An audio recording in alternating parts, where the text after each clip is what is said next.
so relieved. The two-day manhunt for shooting suspect spanning multiple counties is finally over. Fox 45 News looks into how it all unfolded and talks with residents about the heart-pounding events. All while a county officer is fighting for his life in shock trauma after police say he was shot by the suspect. He'll be with us for a while. Our team is digging through the charging documents and radio traffic, revealing what led up to the shooting. City leaders continue to dodge our questions on the 23 schools with 0 students proficient in math. The results of the latest Project Baltimore study are very, very alarming. It's a disaster. The high-profile demands for change in these failing schools. Live from WBFF in Baltimore, this is Fox 45 News at 10. Good evening, I'm Kai Jackson. Maxine Stryker is off tonight. A 36-hour manhunt spanning 2 counties comes to an end in Harford County just before 7 a.m. this morning. Police cornered and arrested 24-year-old David Linthicum in a wooded area behind a shopping center in Falston. We had eyes on the suspect. We had him pinned down. Our community is safer this morning with this individual in custody where he belongs. Baltimore County Police made direct contact with Linthicum twice. Now, police say both times, Wednesday and Thursday, he shot their officers. Linthicum's father first called police Wednesday afternoon about a person in crisis. Officers say Linthicum shot an officer in his basement, then slipped out while that officer received treatment. Thursday at about 8 o'clock, he was spotted. An hour later, he's accused of shooting a detective, then stealing a police SUV. Police say he fled to Falston, where they had him pinned down at about 10 o'clock last night, and then, of course, caught him at sunrise. That wounded officer still at shock trauma tonight. We have team coverage of the effort to piece everything together. Jeff Abel leads us off right now at shock trauma on the updated officer's condition and the charges Linthicum is facing. Jeff?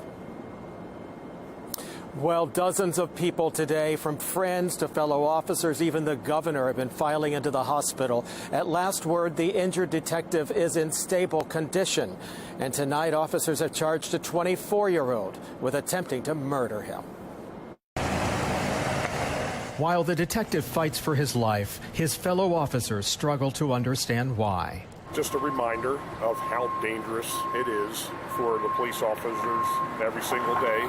Newly obtained charging documents detail the chain of events that led to 2 officers being shot on 2 separate days. According to investigators, David Linthicum's father escorted officers into the family home on Wednesday, concerned his son was suicidal. As they entered the bedroom, investigators write, they saw David Linthicum lying on his bed and holding a high-powered rifle. David Linthicum fired 15 rounds. An officer received minor injuries. More than 24 hours later, during a search for Linthicum, a detective noticed the suspect here, walking along Warren Road. According to charging documents, the detective stopped his vehicle, exited, and approached the subject on foot, just a few blocks from the Linthicum home. Carjack the detective. You wait till he's in the dock room, another rifle in there. Investigators radioed out shots fired and that the detective's vehicle was stolen. They write in their report that the wounded detective tried to retreat from the suspect and also return fire. The suspect then stole the detective's Dodge Journey and fled the area. 8 hours later, officers arrested Linthicum in Harford County, where a semi-automatic rifle was found on the floor of the detective's stolen vehicle. This started out as a routine call, and now we're looking at 2 officers shot 2 days in a row. I can't think, I've worked here for 35 years, I can't think of a time where something like that has happened before. With the suspect now facing attempted murder and other charges, the detective, who was shot multiple times, is facing a long recovery ahead. We have stabilized him, but he is on life support. He is going to need a significant amount of reconstruction. We are putting our plan together now. He'll be with us for a while. I just ask that the community keep both our cops in their prayers, and we just ask for their support and to rally around us at this time. The suspect is locked up in Baltimore County without bail tonight. He's expected in court Monday afternoon. We're live at Shock Trauma. Jeff Abel, Fox 45 News. There was another one. That's the 3rd explosion. Well, what sounded like flashbangs heard echoing through Cockeysville last night as police tried to lure David Linthicum out of hiding. Those feelings of fear turned to relief as residents learn Linthicum is in custody. Joins us live right now. And Keith, you've been talking with people living in the Cockeysville area. Certainly tense moments over the past few days, right? That's right, Kai. Now, the manhunt, the time for that manhunt clocked in at more than 30 hours, and tonight it was uneasy moments for police and residents. On the block where the chaos began, tranquility. There is calm after a violent storm. I'm so relieved. It was really scary and stressful. People who live on Powers Avenue near Sherwood Road now relieved after the chase and capture of David Linthicum, the neighbor accused of shooting a Baltimore County police officer, then holding up in a barricade situation at his home in the middle of the block. Frightening moments for residents who watched and waited. I was just staying in my basement. I didn't want to be around any windows. You know, we had all the doors locked and everything was, staying safe. As the search intensified in the area, so did neighbors' vigilance. In this video from a neighbor who lives near Linthicum's home, a moment when police moved in on the suspect, who by this time had slipped away from the barricade situation. The neighbor heard flashbangs. There was another one. That's the third explosion. The neighbor says he saw police focused on a shed in the neighborhood by the suspect's home. Sounds of police engaging with Linthicum caught on video.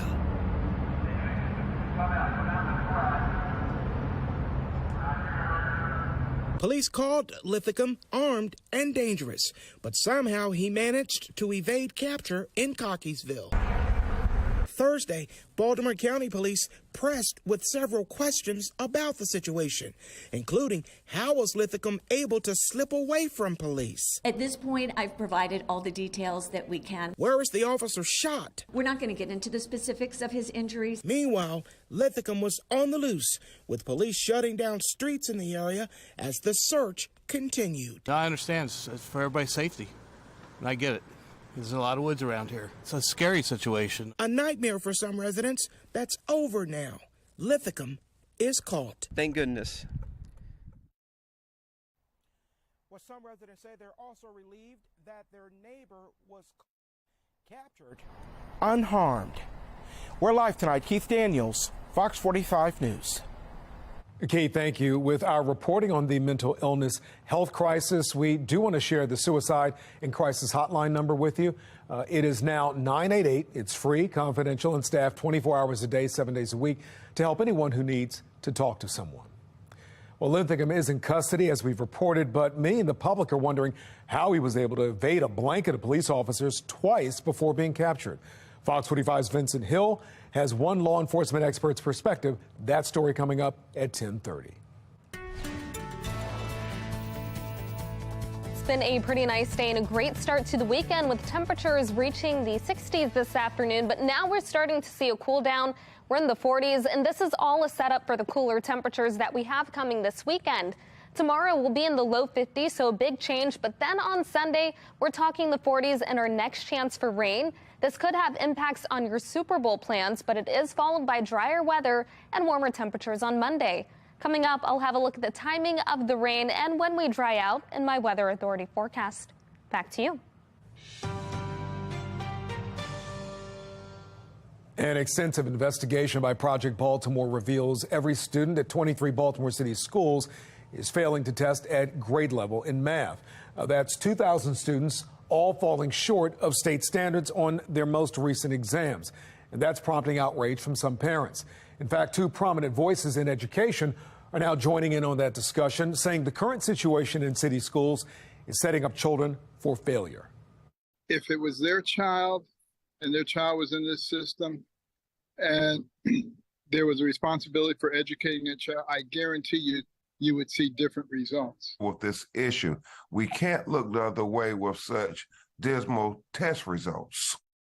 Well, Maxine Stryker has more from attorney Ben Crump and Dr. Ben Carson in just a few moments. But we begin with Fox 45's Rebecca Pryor and the continuing push for answers from city and state leaders who've turned their backs on Fox 45 when asked about solutions.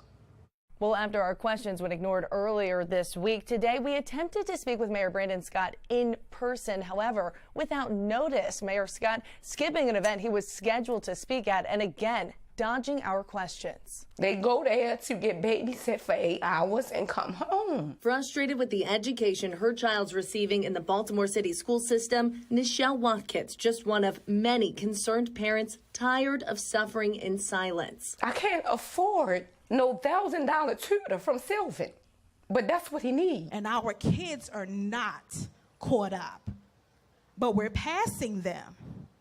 We're passing them, but they can't read. Terrible.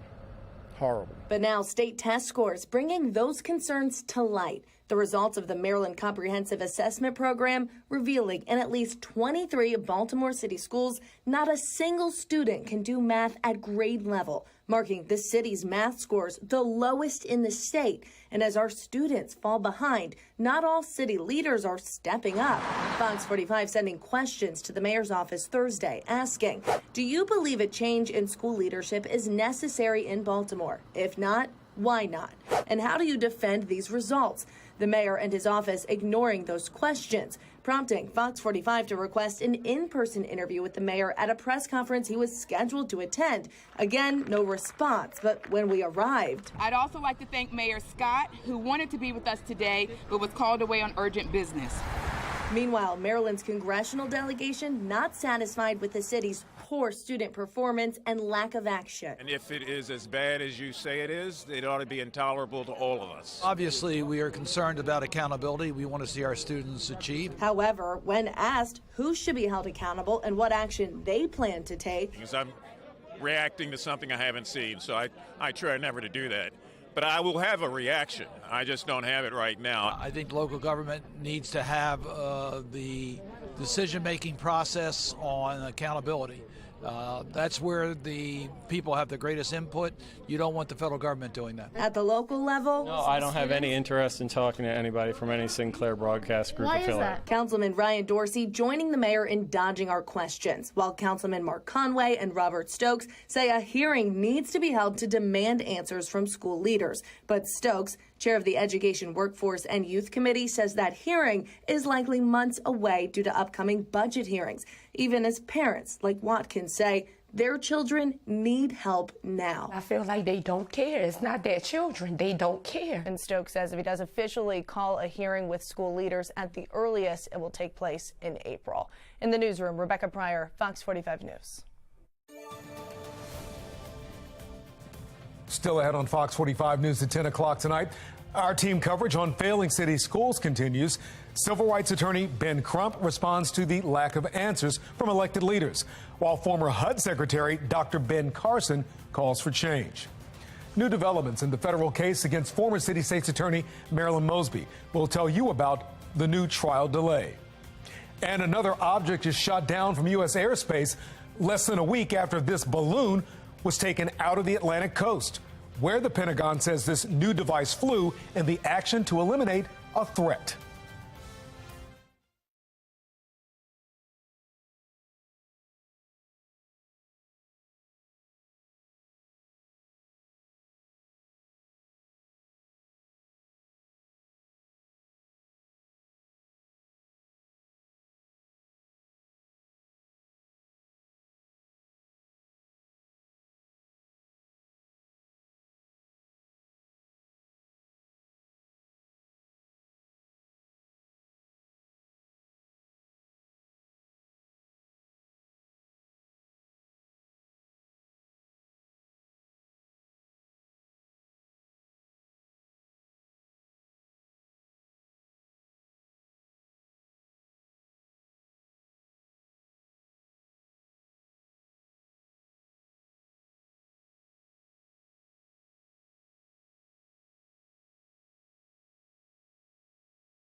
Former Baltimore City State's Attorney Marilyn Mosby's federal trial probably won't happen until the fall. During a pretrial hearing today, a judge revealed the trial could happen in September or October. A request for a third postponement came earlier this month after Mosby's new public defender, Eric Wida, said he needed more time to prepare. Wida says he hasn't received the case file from Mosby's former attorney, A. Scott Bolden. Our kids are not caught up, but we're passing them. We're passing them, but they can't read. It's terrible. Horrible. I think that political leaders are making a mistake by kind of ignoring this instead of looking at it as a 5-alarm fire. Parents are frustrated with underperforming schools and a lackluster response from school officials and elected leaders. At nearly 24 schools, as we reported, no students tested proficient in math. Fox 45's Maxine Stryker spoke with two people who know school struggles. In fact, they co-authored the book, Crisis in the Classroom.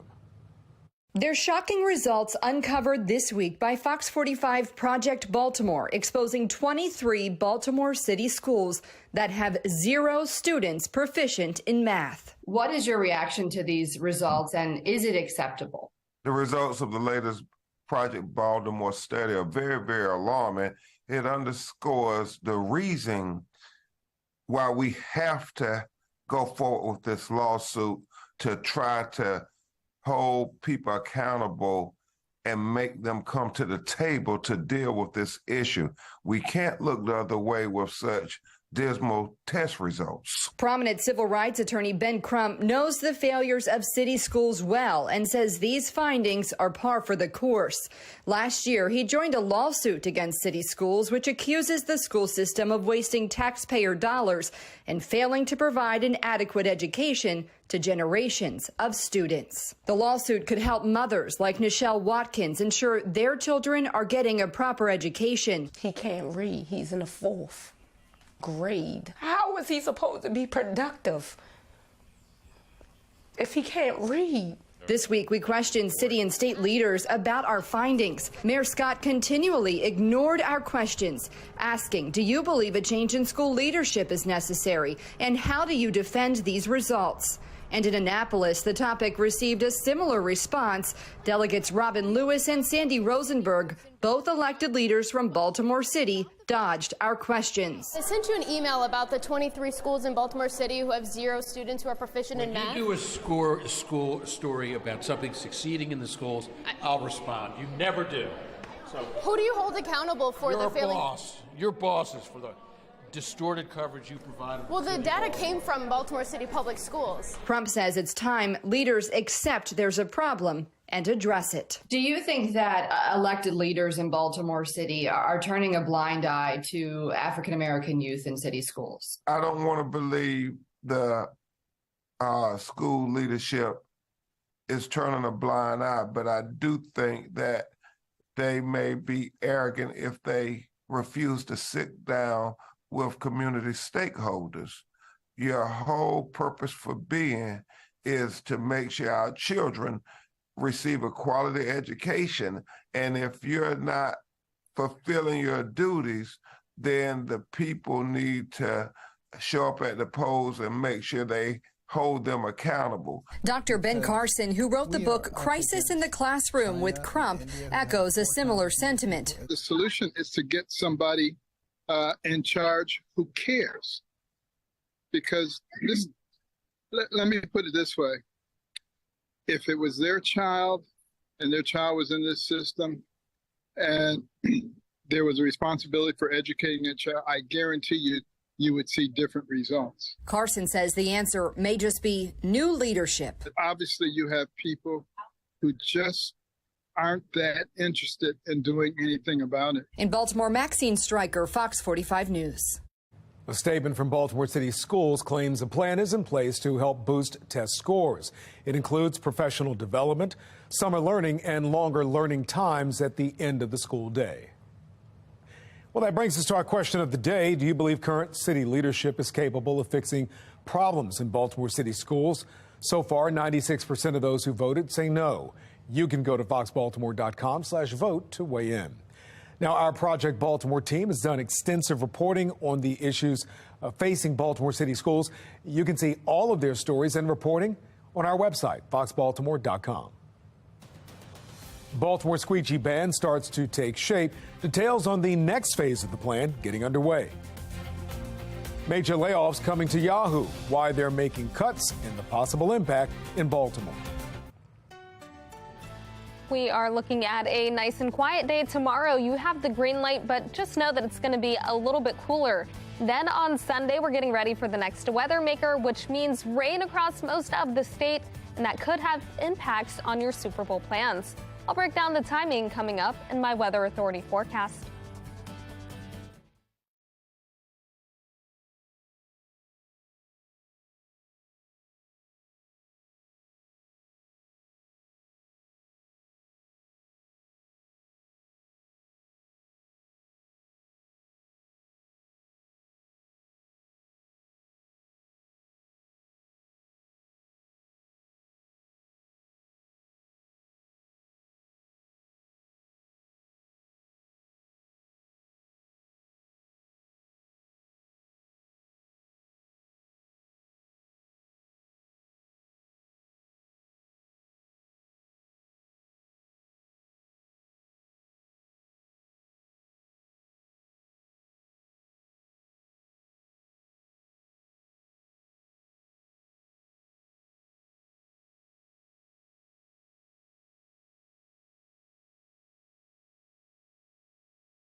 Let's take a look right now at the Fox box. On the top left, another classified document is found at the home of former Vice President Mike Pence in Indiana. It was discovered during a planned FBI search done with the former vice president's consent. On the top right, Pennsylvania Senator John Fetterman's hospitalization was not caused by a stroke that, according to doctors at a D.C. hospital. However, the Democrat and stroke survivor is being monitored for signs of a seizure after feeling lightheaded Wednesday. On the bottom left, the Secretary for Health and Human Services is renewing the COVID-19 health emergency one more time. It expires May 11th. That means you'll pay out of pocket or through insurance for services like at-home test and medication. And on the bottom right, tech layoffs continue, this time with Yahoo announcing it will slash its workforce by 20% this year. 1,000 people will be laid off this week. One of Yahoo's 8 U.S. offices is here in Baltimore. A mixed ending to the week on Wall Street as Russia announces it will cut oil production next month. The Dow and S&P 500 saw minimal gains while the Nasdaq ended in the red. Economic experts also say keep an eye on gas prices. They usually go up in the summer, but one expert notes that surge could come a little earlier this year. U.S. governors are split on America's energy future.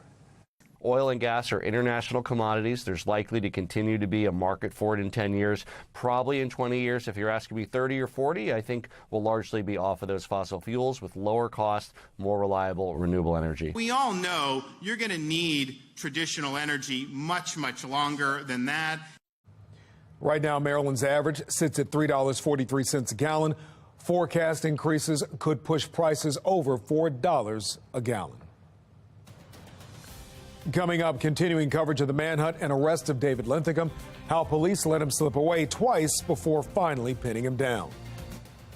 Super Bowl 57 is 2 days away, and Americans will wager billions of dollars on the game. How one researcher is studying rats to help them cut back on the gambling problem.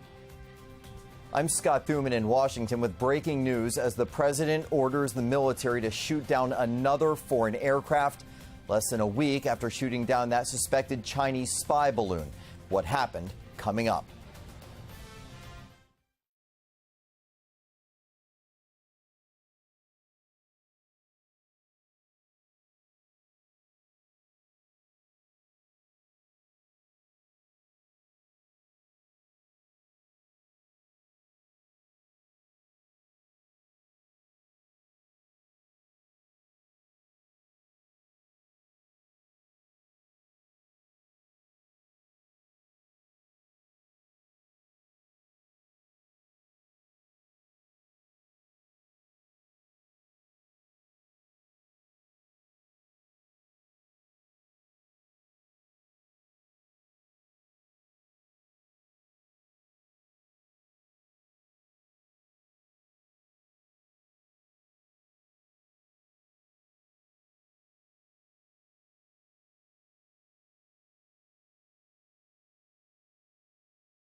We're following two big stories tonight at 10:30. Questions mounting for the U.S. government as a second object is shot down, this time off the coast of Alaska and here in Maryland. Continuing coverage on that 36-hour manhunt for David Linthicum and how police were able to catch him in Harford County. Let's begin there. We know Linthicum was able to escape police at least twice during the search. So how can a routine call for help lead to a massive manhunt and widespread panic? Fox 45's Vincent Hill continues our team coverage. Yeah, police audio detailing what went on inside that house on Powers Avenue and sheds new light on how he may have been able to slip past police and stay on the run for so long. 76 Powers.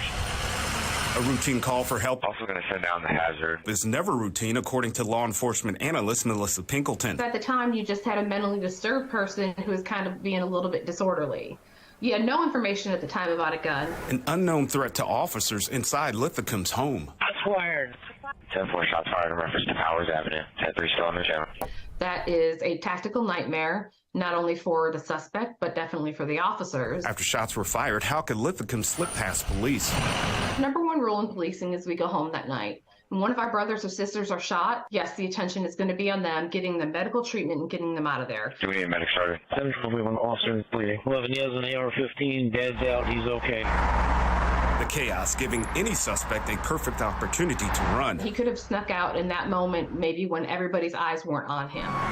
leading to a massive manhunt. They are immediately going to have cars set off a perimeter around whatever length or distance they feel like he may have been able to have traveled. 701, do I have someone at Sherwood and Powers shutting that down? But he slipped past police there. She saw a subject matching our description here, walking with a rifle, going towards Watershed. You're welcome to keep circling back. So how was Linthicum able to avoid capture for over 36 hours? If he's from that area, been in that area, he knows all the little nooks and nannies and where to go, and he probably has some friends in that area that he may have holed up with and not given them the whole story. And what about the two different clothing descriptions during the manhunt?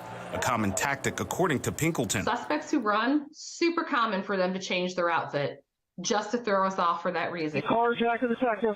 He's in the dock room, another rifle in there. Linthicum was finally caught in Harford County, not before being accused of shooting another deputy and stealing their patrol car. Shots fired, multiple rifle rounds. Pinkleton says the manhunt and the destruction left behind Black Eyes Ram, northbound York Road. comes down to being one step ahead. He kind of had a plan of his own. Just going around down there in the woods right now. And may have thought he was smarter than the police, and that worked out for a little bit. So many Baltimore County units here on perimeter.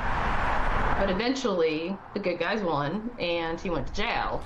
We're also learning what that crisis inside that home was. According to these charging documents with Baltimore County Police, the suspect was considered suicidal. His dad called police, and once the officer got there, they found Linthicum down in the basement on a bed with a rifle. At that time, Linthicum fired 15 shots at that officer before he was able to get out of the home, but he was injured.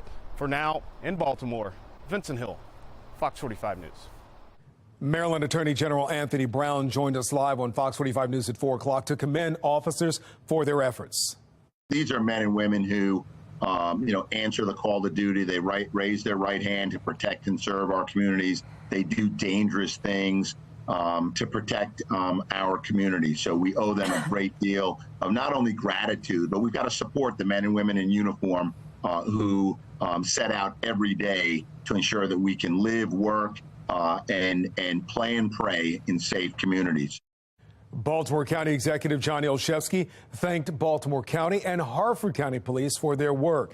Federal law enforcement from ATF and the FBI also helped in that manhunt, and today the Baltimore FBI field office tweeted support for the wounded Baltimore County police officers. Congressman Dutch Ruppersberger, who represents parts of Baltimore and Harford counties, says he thanks the doctors at Shock Trauma as well as police for their life-saving work. Well, today also marks 6 years since Harford County deputies Mark Lodsden and Deputy Patrick Daly were killed in the line of duty. Well, today the Harford County Sheriff's Office held a blood drive in their honor. Every 2 to 3 seconds, someone needs blood in this world, and giving blood like this helps the community and also shows the support that we have for the community by continuing the lifelong passion that both Pat and Mark had for being public servants. Harford County Executive Bob Casserly declared today a day of remembrance in their honor. Making headlines right now, another shooting takes place in Baltimore County, this time in Owings Mills. Police responded to the apartments off Pleasant Ridge Road, not far from Stevenson University. One man was hurt, his condition not known tonight. So far, police are not sharing information about the gunman. We have an update on Harriet Tubman's staff, which is now back in the hands of the Banneker Douglas Museum in Annapolis after we reported to you that it was stolen in December. The statue was installed in September of last year. Museum staff are thankful for its recovery and want you to know the artwork will be on display for several more months, so you'll have an opportunity to get out there and see it. Well, the next phase of Baltimore's squeegee ban enforcement is in effect. Police have said beginning today they're issuing citations and possibly fines to anyone who has already received 2 previous verbal warnings. Baltimore police confirm 18 warnings have been given since the ban began January 10th. The U.S. military confirms a second unidentified object has been shot down off the coast of Alaska. The Pentagon is still trying to determine who owned the aircraft, which they say is about the size of a car. Chief political correspondent Scott Thuman has new developments from Washington.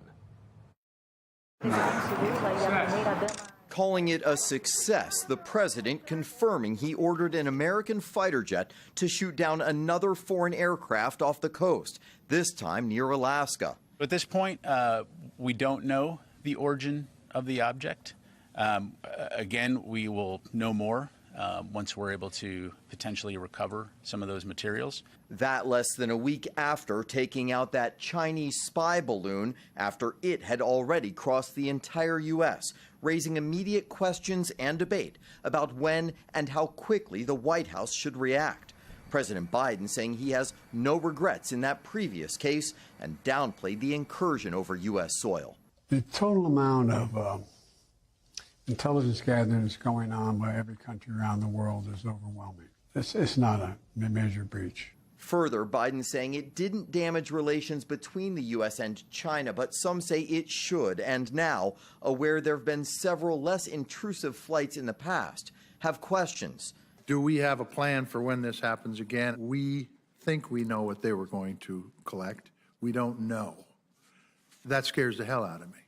This new incident near Alaska and along the Arctic coast, where we reported for Full Measure, flying with the U.S. Coast Guard on constant patrols over remote waters, looking for incursions by Chinese and Russian aircraft and ships along the maritime boundary line, and where critics say the balloon should have been intercepted well before making it to the rest of the United States, both parties agreeing a strong message must be sent, prompting rare bipartisanship in the House, which voted unanimously to not only condemn China's use of the balloon, but also to request the Biden administration to continually update Congress with comprehensive hearings, especially as some tell us China's reach is growing closer to the U.S. every year. Also in our own backyard here in Latin America, where China is very prevalent. I think that's going to be the greatest national security challenge that we face.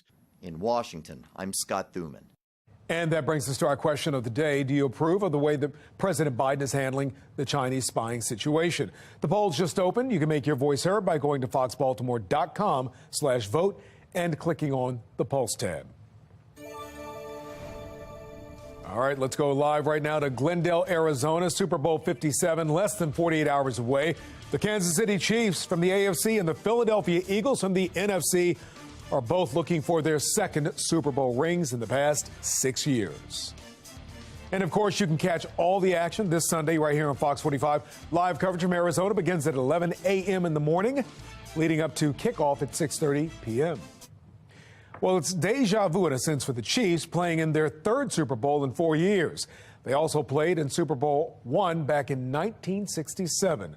One super fan was at that game and has been to every Super Bowl since that time. Don Chrisman from Maine is keeping that streak going this year, going to his 57th Super Bowl.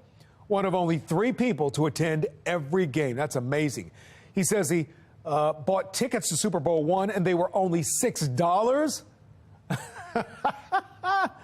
Yeah, things have changed. I have every ticket stub and I still have every program. Has it been harder to go to the games over the years? Oh, it gets harder every year, I think, for more than one reason. Getting old is one of them. Yeah, I'll be 87 in 3 months. God bless you, Mr. Chrisman. You look great, sir. In terms of America's rooting interest, it's pretty evenly split. 28 states, including Maryland, favor the Eagles, while 22 are rooting for the Chiefs. Well, other people may not be rooting for the team, but they'll be pulling for their bets to hit. You can believe that. The American Gaming Association estimates gamblers will put down $16 billion, that's billion with a B, dollars on this year's Super Bowl. But with legal sports gambling in several states, including Maryland, the possibility of addiction is also on the minds of researchers. So one doctor in Ohio is working on a new therapy that would allow people to gamble responsibly. And he says he's using rats to prove it. We have a rat casino in my lab, and it looks much like a normal casino might. It's got flashing lights, and it plays fun sounds when you win or lose. And we let our rats gamble for treats, so they get little sugar treats every time they win. Well, the researchers are giving the rats a solution similar to magic mushrooms without the hallucinogens. So far, it's restored moderation in the rats. Ones who received the treatment now are less likely to go back to get the treats. That's what the researchers say. Now, if you or someone very seriously does have a gambling problem, you can call the national helpline. That number is 1-800-522-4700. Still ahead, America's biggest threat at the border may not be something on the ground. Why air freight deliveries have customs agents on edge. And they say those at the top have to be held accountable. We hear from prominent voices in Baltimore about why they believe things need to change in city schools. And we are getting ready for a nice day tomorrow, but it will be a little bit cooler than what we've had over the past few days. Temperatures around 50 and then even lower numbers and rain on Sunday. I'll break down the timing of the rain coming up in my Weather Authority forecast.